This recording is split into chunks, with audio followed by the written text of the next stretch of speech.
So welcome back to another episode of Uncut and Uncensored. And today, I was going to do this podcast with Sergio about traveling, but I've got my ex-sister-in-law here, Sophie Stanbury, and I thought you guys love her so much, I'll bring her back. So here she is. Welcome, Sophie. Thank you. It's lovely to be back, and we are coming to you from Bali this morning. So, I think what today I wanted to discuss, first of all, I think, our relationship is interesting because obviously you've been divorced how long now? Gosh, 8 years, I think. It's been 8 years. My God. So. And also just traveling with all our family. And now, obviously, your new boyfriend and Sergio, and how our lives have changed since Ladies of London. And Ladies of London, by the way, is airing right now. Did you know that? No. Oh, my gosh. Yeah, it's airing on Bravo right now. Yes, so I'm getting all the funny clips. It's hilarious. Oh, my gosh. Okay. Well, that felt like a lifetime ago. So much has changed since then. It's unbelievable. I think the fact that we're all here together is proof that families can get through the ups and downs in life. And what's most important to me, and I think to you, is just keeping our children all together, our families very deeply connected, and bringing the boys up together so that when they come to be teenagers, they've always got each other's backs. They've always got someone that they can turn to and talk to. You're in Dubai, which is a long way from the UK, from us, but the boys keep in touch over FaceTime and Zoom, and then we try and get together as much as we can, really. I think the difficult thing is when people get divorced, they kind of want to divorce the whole family. Obviously, that's so true. You are married or were married to my brother, so that's an awkward situation at the time. Yes. Yeah. You could say that again. Just a little bit. I am really good, and I don't know if that's the business side of me, at separating relationships. Like the relationship you personally had with my brother is different to the relationship I have with you and your children. That's very true. And I think a lot of people can't do that. And actually, I think, and I never got involved. Did I ever get involved in the arguments? You never got involved. And I think, what's sort of the journey we've been on since we've been divorced has been really positive. Listen, nothing goes plain sailing. Life is never perfect. But Alex and I have really worked at it to be really good friends, always have each other's back, and first and foremost, put the children first. And that's been really important to me. I know when I was going through my divorce, it was complicated. It was difficult. Alex and I had a lot of resentment towards one another. And we had to put that aside. And that took time. It definitely took a year for the dust to settle and to actually be able to sit down and talk to each other. I think that is kind of how long, if not a bit more, it took for me and Jem. Yeah. It does take time. You have to process everything. You have to allow yourself to have the feelings, and you have to allow them to have the feelings as well.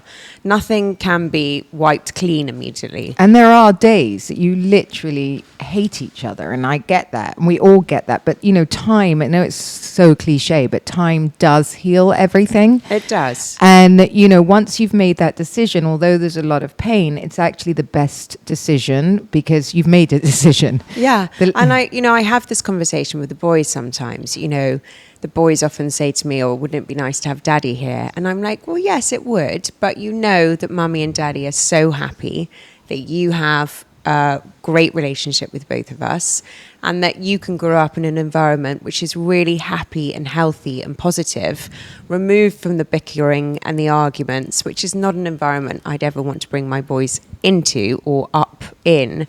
I know marriage is tough. Nothing is perfect. And even people that stayed married forever, they still have their struggles and they still have their ups and downs. But when times go sour and it's really hard to navigate through them, sometimes the best solution is actually to walk away and then work through it and figure out how you can come back together, still remain a family, but a disconnected family, but always have each other's backs and support. I had that discussion with Zach last night, actually. He came in and he said something like about marriage being forever or something. And I went, well, it doesn't have to be anymore. I'm like, that is a generation of our parents who have told us that, you made your bed, you lie in it. Yeah. You I mean, our parents are both still together. Yes. My sister's happily married and has been for the last, since she left university. And I think the danger of staying in a relationship that's turned toxic is that the environment that you live in then becomes toxic and you lose part of who you are. I mean, you're less of a person. You're not as good a mum. You don't think about anything happy in life. You just think about, gosh, getting through that day. Yeah, and it's tough. And I do feel like, obviously, everyone has to try, and nothing's perfect all the time. Like, sometimes my parents absolutely love each other, and then other times they want to kill each other. Yeah. They're also, there is the old saying that you can kind of like drift apart and then you're really happy you're together in your 80s. Yeah. Now that's also, another way of thinking about it, but that is not a way I want to live per se. And I don't want to bring up my children thinking that they have to get through life because they made a decision in their 20s. You don't have to. I mean, first of all, I wouldn't be over the moon if they got married in their 20s anyway, but I mean, this is a conversation we were having at dinner the other night. I think when you're in your late 20s, early 30s, there's so much pressure to get married, so much pressure to have children, and you don't really stop and think, am I doing the right thing? Is this the right person? You just kind of get caught up in that peer pressure. Everybody around you is getting married, your friends are falling pregnant, and it's kind of that surge in your friendship peer group that kind of happens, and before you know it, you're married, you're pregnant. It was interesting because your brother came with his soon-to-be wife, and they've been together 10 years. And they were actually saying, I said to them, do you want children? And let me tell you, after this holiday, I'm not sure I ever want to see another child again. And they're two very successful people in Hong Kong, and they were going, absolutely... Singapore, sorry. Absolutely not. I don't want children. And I was like, okay, so normally you hear that out of a woman's mouth when either she can't or, and she's like, no, none of the above. We have an amazing life. We travel. We have disposable income. We can do whatever we want. We can, we spend all our money on ourselves. There's something to be said about that. I mean, they've made a conscious decision not to, and I mean they're comfortable, and they're very but what happy they did with it. say was that they are losing a lot of their friendship group. Are they? Yeah, because they're all now having babies, and they go over to the house, and obviously, like I know, and I've got babies. I still, because Sergio's obviously a generation younger than me or so. When people come over with babies, I don't have any of the patience. I'm like, all I'm thinking about is my white sofa, and he's thinking, and I don't have that instinct of like, oh, I want to play with them for an hour and all of this. So I understand where they're coming from. That I'm just thinking, how quickly till they leave? I mean, I think they love children. They're amazing with my boys. I mean, they were fantastic.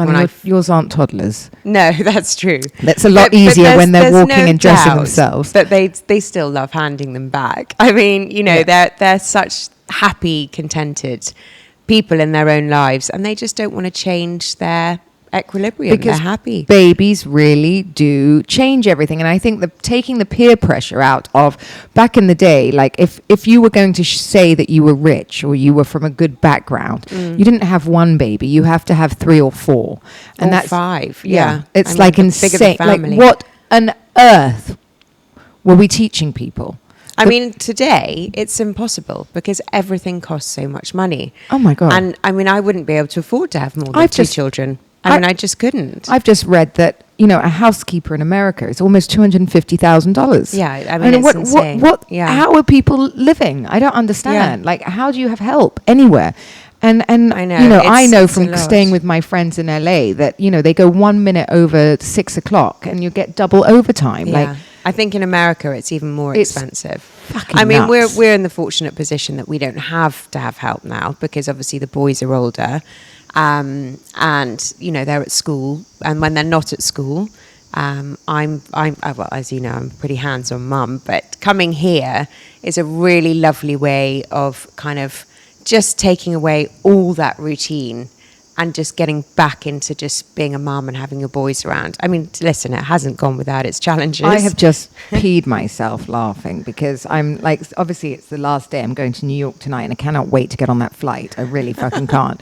But I was laughing and go, who called this a summer holiday? This is not a fucking holiday. I have not been on holiday. Don't let this villa fool you. This is not a holiday. Like, I am going home to work, which is a holiday. Like, I can't believe I'm actually going to New York to film Housewives Reunion, and that will be my holiday. I know, but for me, it's quite different because we don't have help at home. So I think for me, this is all about... And there's no help here. No, but I mean, that what I love about coming away with you and your boys or families with other children is they're pretty much set up for the week. Of course, they're going to have their disagreements and there's going to be a few blow-ups. Well, let me just tell you how this Teenage holiday started. Sophie, the last holiday I organised with Sophie, I didn't even go on. Yes, that's true. You sent us to Marrakesh in the heat wave month. And then I realised I couldn't get a plane there. There was no plane there, but I hadn't thought about the logistics. And so poor Sophie ends up on the trip that I organised for her, which was the worst. With my ex-husband. With her ex-husband, my brother. In 50-degree heat. And she's so Sophie, instead of getting angry, she's like, oh, fine, having a wonderful time, just trying to save the children from getting heat stroke. And it's like... Oh, no, we did end up loving it, actually. But so we walked into Barley Belly, basically. So I'm here. I'm on this one, so we're doing better already. But I think we're cursed when it comes to travel. And then Sophie lands, and Aaron, my son, has Barley Belly, so he is vomiting. I mean, everything is coming out every end. And poor Aaron, and it was so much pain. And then I got, I think, COVID. So I had a raging... So just as Aaron's coming out one side, I went in. So Sophie and Sergio were running around. We basically became nurses. Yes, as soon as they landed. But nurses with the same, also the fear that the kids could all go down. I think my first words to you was, we have to isolate the children. I was like, please, we can't have flown all the way to Bali and we're all going to come down with some awful bug. Luckily, COVID. Barley Belly isn't contagious, so it was just me. I think one of the boys brought a friend with them, and I think he may have brought something with him. That's helpful. Yeah, but anyway. Everyone got over it eventually, and I think what was really lovely is that actually starting the holiday in a more gentle way. We didn't go into all the action straight away. I didn't leave the villa for 4 days. No, you didn't leave. I was in bed. We arrived. I think I took the boys out on a boat, which has to be the most challenging exit on a boat. I'm so glad. So let me just tell you about Sergio. So Sergio, he always organises all these things, but then he wants me to do he before we get on holiday, he says he's going to do them. I know, and he has been amazing. I have to say, thank you, Sergio, for all your hard work in preparing the most incredible itinerary. Yeah, but I don't want to do all these things. Okay, so I'm thinking, thank God I've been struck down with God knows what because I'm not going on this boat. You Sergio's going. Excuse. Yeah, but Sergio's going. You'll be fine. It'll be fine. It'll be gentle. You can sleep on the boat. Thank the fuck I didn't go. Tell them what happened. I know. I was so thankful that you weren't there. I mean, it started off very well. We had a lovely breakfast on the pier. Let me just explain Bali, by the way. There is no safety. There's no helmet. Anything goes. Anything that you do anywhere else in the world that you get like a debriefing or you're not allowed to do something, you can do here. Yeah, exactly. I think my first red flag was when we were being given the briefing on the boat. So all the children got on. I'm sitting there with Sergio. We have between us 10 children. And I'm thinking, oh, this is quite a big responsibility. So the guy's going on about what we're doing for the day, swimming in this bay, swimming with these manta rays. And I'm thinking, oh, that sounds really wonderful. Then he stops. And I sort of look around and I look at him and I said, could you give us a briefing about where the life jackets are? And he just roared with laughter. He was like, life jackets? You want to wear a life jacket? As though I'm some kind of complete non-swimmer. And I said, well, just in case the boat sinks. But you know me, I always think of the worst case scenario. Everywhere we go, Sophie's like parasites, snakes. Monkeys biting. We went to the monkey forest. She's gone 10 steps ahead of any of us. So I guess that's quite good at sometimes. But Caroline, you're just so relaxed. But I was thinking to myself, if this boat goes down, I've then got to swim around saving 10 children, which I couldn't do. Anyway, we go off, we set off, we get the rest of the briefing. The boys are then taken off with their snorkels and flippers via rubber ring to the middle of this completely crowded boating area where the engines are going. There's manta rays in the middle, and the boys are literally snaking through the motor engines. So I stayed on the boat because I'm terrified of huge fish. But Sophie's always like, kids first. Yeah, exactly. Let me know if it's safe. Yeah. No, but I'm watching them thinking, oh my goodness, are they ever going to come back from this? And there's a current, and I'm literally having heart palpitations on the boat for half an hour while the kids are swimming in the sea with these giant manta rays. Anyway, they all came back with huge smiles on their faces. They loved it. I'm taking deep, deep breaths thinking, I'm just so happy they're back on the boat and safe. And off we go for our lovely lunch. Wait, my husband is the 11th kid, and this can only happen to my husband. He is on the phone talking to his father. As the boat has taken off or speeds off, he goes overboard with the phone still attached to his hand, shouting, I'm okay. Everyone's like this, however many teenagers, young children. And of course my I'm husband screaming, throw the life jacket. Yeah, my husband is the only one to go overboard, literally mid conversation. I don't even know how that happens. Like, I'm getting phone calls. My daughter, of course, already finds him very funny. So like, she texts me going, Mum, I'm trying not to laugh. I'm trying to feel sympathy for him, but you would have pissed yourself. It was hilarious. There was no question. Sergio going overboard was one of the highlights of the day. But anyway, then we decide that we're going to this beautiful beach for lunch. The water is crystal clear, and I'm thinking, oh, I can do this. This is nice. And they transfer us to this little dinghy, and suddenly the waves pick up, and we are going over the most enormous waves, holding on to this dinghy for dear life. Everybody's flying around. And for about 5 minutes, the guys are like, I don't think we can beach. So I'm like, that's fine. We'll go back to the boat. They're like, no, we're getting out, madam. Anyway, this boat is going up and down. And I'm sitting there thinking, everyone's going to die. This is not funny. We've got no life jackets. This boat's going to capsize or flip us all out. I'm visioning us being chopped up by engines and all sorts of horror stories coming. And anyway, the guy on the beach grabs my caftan, yanks me off. I nose plant face into the beach. I turn around in absolute horror, and I can see all the children going up in the air and all being grabbed by the people and just thrown out onto the beach. And I literally, by that stage, I thought I was going to have a heart attack. I was like, I couldn't even breathe. I was like, I need a beer.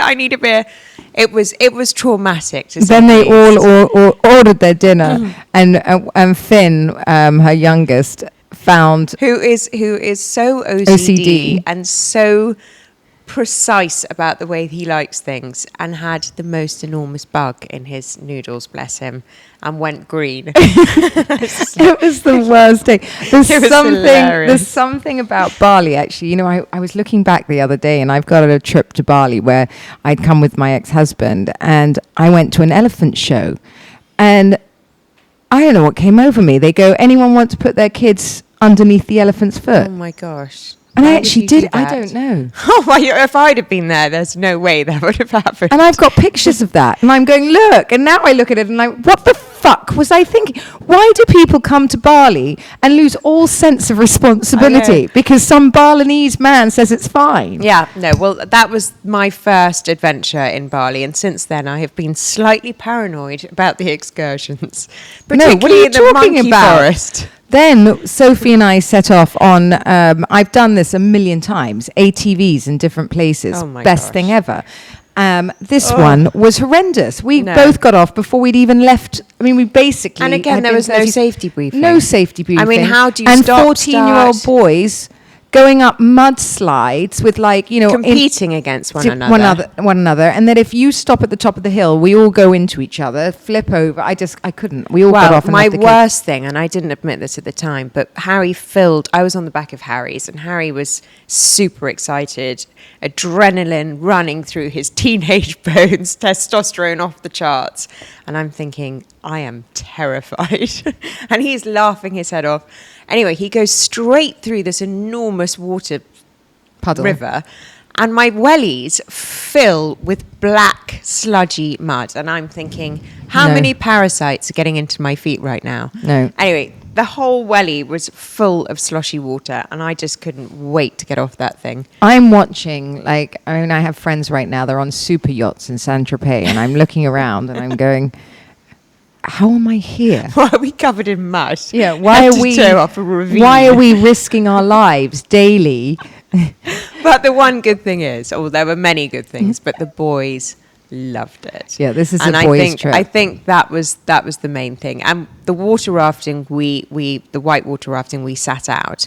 I think it was Mark that turned to me the night before and said, you could come, but if I'm taking the boys as well, maybe it's better that I don't have to look after you and the children. And I thought to myself, he's so right, because I'm going to be the one that's screaming the most and then the most danger from flying out. And we've got Michael here. That's so funny. I mean, we're traveling with a 60-year-old gay man who does not have children. No. Like, it's been a lot for him. Yesterday, he sort of got up in the morning. He goes, do you mind if I just head out to the Ritz-Carlton for the day? Day on my own. Spend the day without the kids. I mean, he has been organizing, at like drinks, grabs, which is a car service, like the organization of, how many are we in total? 15? Well, yeah. 14. With Yasmin as well, 15, I think. 15 of us is insane. And when you have teenagers, it's like it's up a notch. It's definitely up a notch. Because the first night they wanted to go out into town on their own. No. Now I've got trackers and all sorts of devices sort of plugged into the phones and whatever. But still, I had no idea where we were. So I decided I was going to go with them. It was pitch black down this dirt track. And of course, the only thing I can think about is snakes. And the boys are messing around and going, there's a snake! Oh my gosh, there's a snake! And I am freaking out. And then eventually on day 3, I think we let them venture to buy some Coca-Cola. You just give up. But it's always a bit daunting. You're somewhere you don't know. And Yasmin had 2 boys in her house. Then they've left, and I didn't know they'd all left. And then she had a panic attack because she thought that someone was breaking into the house. Now she's in the Intercontinental, so we've already living it up. We've already paid for a villa. Now we've got hotel rooms. We've got one driver who's suicidal, going back and forth across the island. I mean, it's absolute chaos. It is. Yeah. It's hilarious, but I wouldn't change it for the world. Honestly. We've got one husband, one boyfriend, who don't have their own children on this trip. How do you think they're faring? Well, I actually did ask Mark's girls if they'd like to come, but they sensibly declined. Yes, they're in their 20s. This would have been hell on earth for them. think for us, it's really lovely. I think what was great is that Mark obviously had a business trip before he arrived here. I think 2 weeks for Mark would have been too much. Yes. I think coming out for the second week has been perfect because he gets to spend some time with us all. And it's nice to have a bit together with the boys. He's quite cool. He's cool as a cucumber. Like He's very cool. We've had a few disputes between the boys, and it does help having men sort of go in there and deal with them because Mark is the voice of reason. As they pummel each other to death. We're just sort of standing there going, please don't do that. It's best you don't hit each other. And they're like, fuck you, Mum. It's absolute chaos. You can just hear outside the room, you fuck. Or there's a the lot language. Of bad language going on. Oh my God. And I've tried to use my best disciplinary sort of voice, but no one seems to care right now. No one cares. Mark is the only one that has any impact. Yes, no one cares. But having said all of that, there's nothing I would change. I mean, we're raising teenage boys full of testosterone, competition, bless Finn, he's 11, so he's desperately trying to wiggle his way in, which they don't like. So there have He's been the annoying brother that just he's unfortunately when they brother. don't, they don't include. But I think that always happens. It always happens, and it's just about navigating our way through. I mean, so he's now Sophie's best friend. Yeah, so he now comes and hangs out with me, which I love. Yeah. But Say he's that probably again. less Yeah. keen. No, I do. I just honestly being here and being away from the day-to-day normal routine is just such a relief and such a Sergio's nice got break. initiation by fire, I I think. think Sergio's probably ready to leave. Yeah, I think he is. I think he's ready for New York. We're leaving his father here because he started, the project. And Sergio's coming for a week's relaxation in New York because I'm going to be busy as well. So I don't know what His Highness is going to do. But Well, and I'm having Aaron. We're picking Aaron up in Dubai Airport. I think you're a bit later, actually. I think his father's making him go to Turkey. He's going to go to Turkey. And then come to you. Perfect. Yeah. So he's coming to stay with us. Yeah. Aaron's going to stay with his dad. Yeah. I mean, Zach's going to stay with his dad. Yeah. And then he's you coming get to to you. have a nice, relaxing break filming. Well, this is their so we do one month, and so this is where I literally hand all the children to their father, and say, "See you at the end of August. Good luck." But actually, he's only going to do till the 18th of August. I think they're going back to Dubai. So then I've got to think. But you know what? To be honest, this is enough of a holiday for them. When they get back to Dubai, all their friends are there, and life is a lot easier. Yeah, I mean, it's interesting because you were saying it's easier to be on holiday at home. Yes. For me, it's easier to be on holiday. Right. Because all their friends go away. In Europe in the summer, everybody's gone.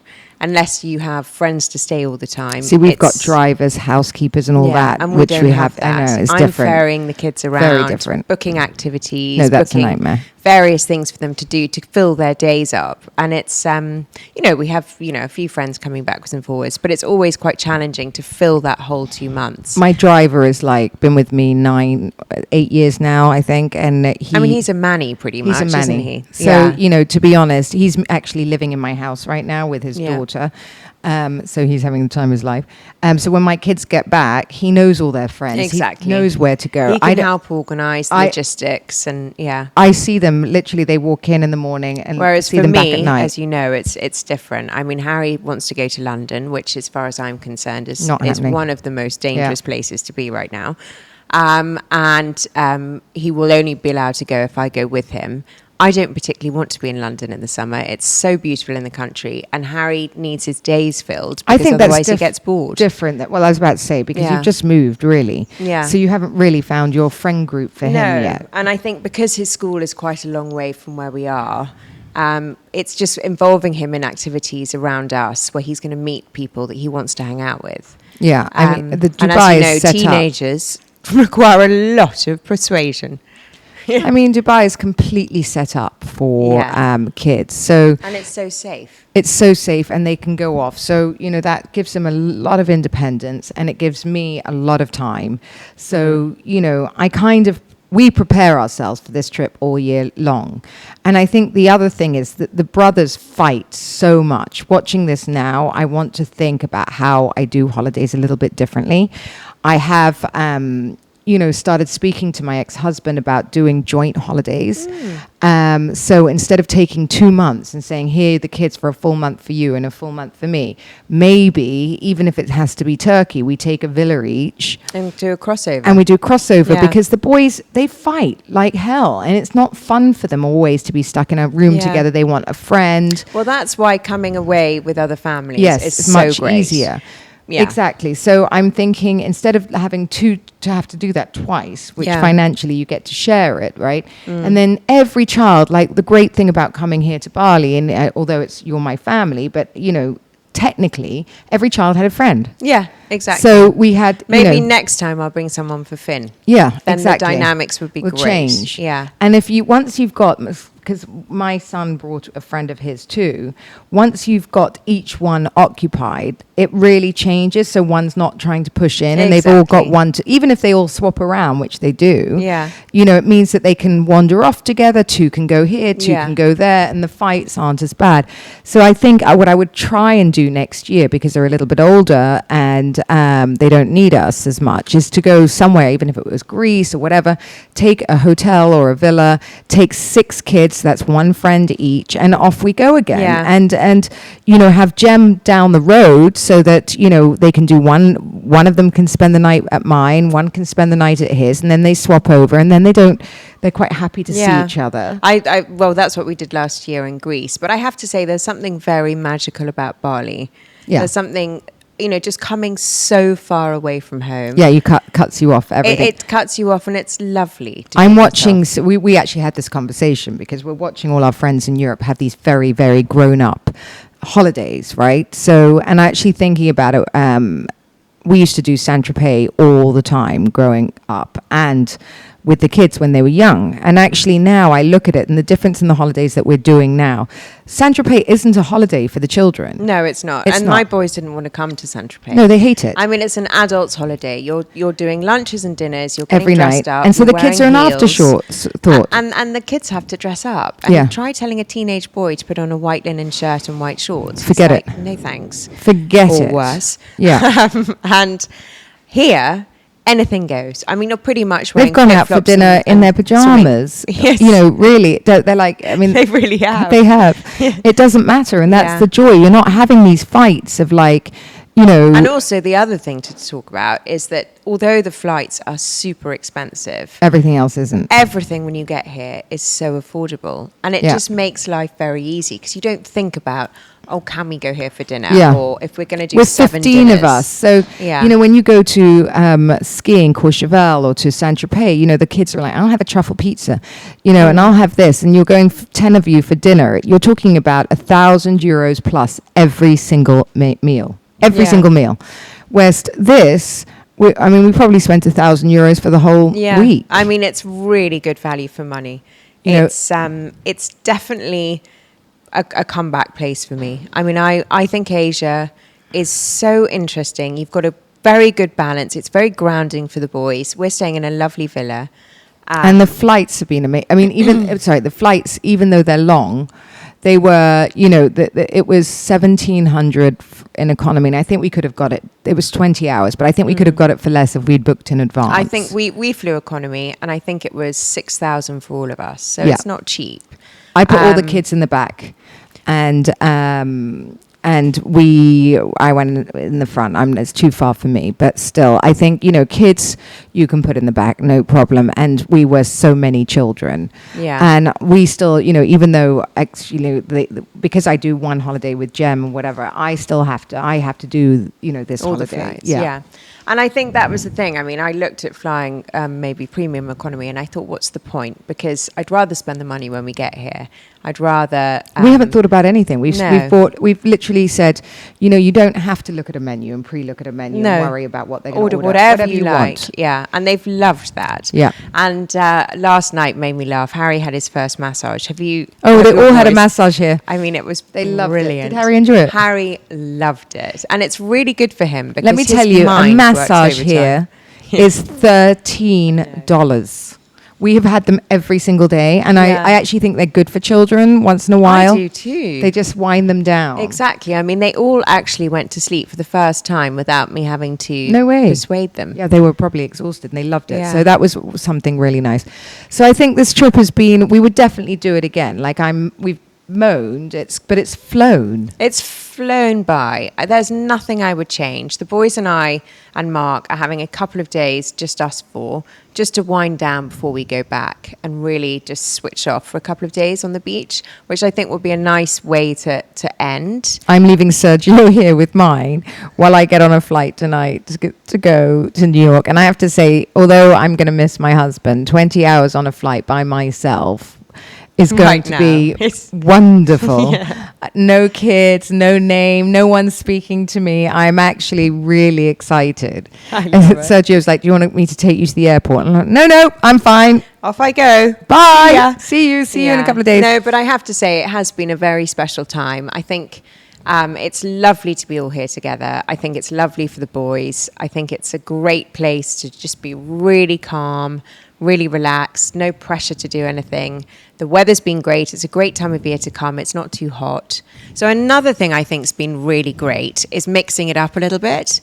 I love the fact that we arrived into Canggu, which is really close to the airport. We stayed in 2 different villas there, both of which were lovely, very Balinese style. And then coming up to Ubud for the last week, which is the kind of action where the elephants are and the monkeys and the quad bikes and the waterfalls. So it's been lovely to have that dynamic, that moving around. That's quite interesting, actually, because I don't normally like to move around, and I wanted to have like one amazing villa, but the Bali is so big.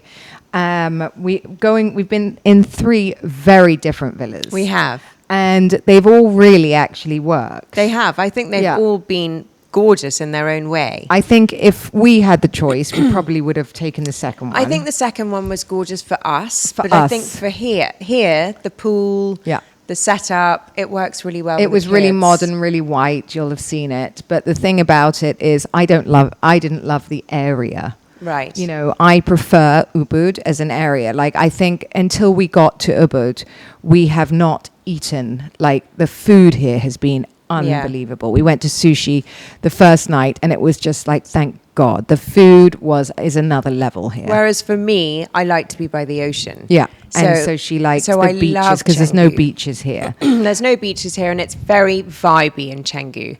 So it's much more kind of vibrant, young, lots of bars. It's where my daughter is. Like, she did not want to be down here.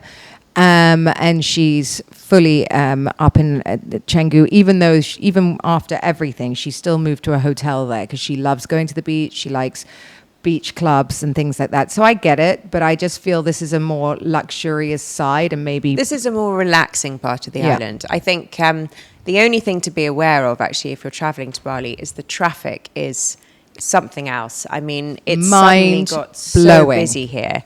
I came here on my honeymoon 20 years ago, 15 years ago, and there was hardly anybody on the island, and monkeys were everywhere. Now there's very little monkeys, and there's a whole load of traffic. So, I mean, if we were just adults, the best way to get around is by scooter. Yeah. I mean, the thing is, we could, and you can turn it into a fun thing with the kids where you all get scooters. You did that. So that, Yeah, we did that. But it's a lot of traffic. And I think keeping them all together. We hired a minibus for the whole trip, and that sort of helped as well. And so you can have a full-time driver here. You just have to set yourself up and really, plan ahead before when you're traveling this many people. And that's the thing, when you've got kids, if you've got 3 kids and they've got 3 friends, you're a hell of a lot of people. Then, 2 sets of parents. Yeah. That's before you've even begun. Yeah, but I do think just changing locations is good for the children. It keeps it fresh.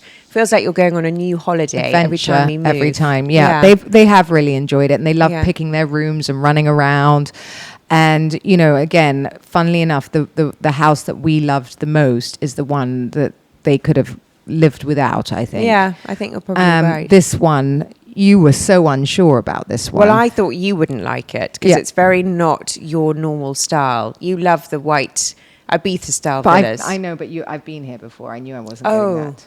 Not to this villa, but to Bali. To Bali. Yeah, so you're not going to get the white Ibiza style villa really here. We found one, but this I love this villa because it's got so many levels. Yeah. And the only thing, the rooms are a little bit close together, but other than that, you do sort of.